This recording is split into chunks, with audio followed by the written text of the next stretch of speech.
Hey everyone, welcome back to the channel. Today, we're breaking down the 531st video in our series, a comprehensive review of DEGIRO, the popular online broker that's making waves in 2025. If you're thinking about diving into investing, especially in Europe, DEGIRO might be on your radar. But is it the right fit? Let's weigh the pros and cons step by step. First off, what is DEGIRO? It's a Dutch-based online brokerage platform that offers access to stocks, ETFs, options, and more, with a focus on low costs in global markets. One of the biggest pros is its incredibly low fees. We're talking some of the cheapest trading costs in the industry, which can save you a ton of money over time, especially for frequent traders.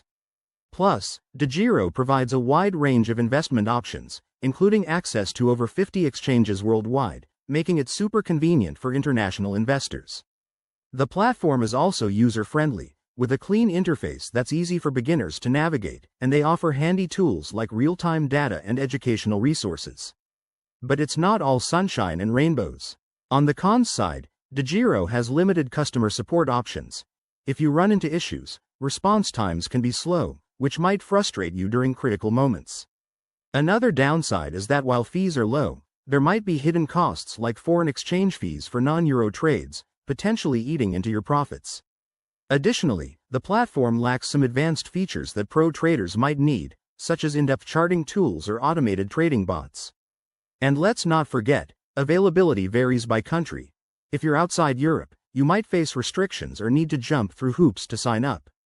Overall, DEGIRO is a solid choice for cost-conscious investors looking for straightforward access to global markets in 2025. If you're just starting out or want to keep fees minimal, give it a try. But always do your own research and consider your specific needs.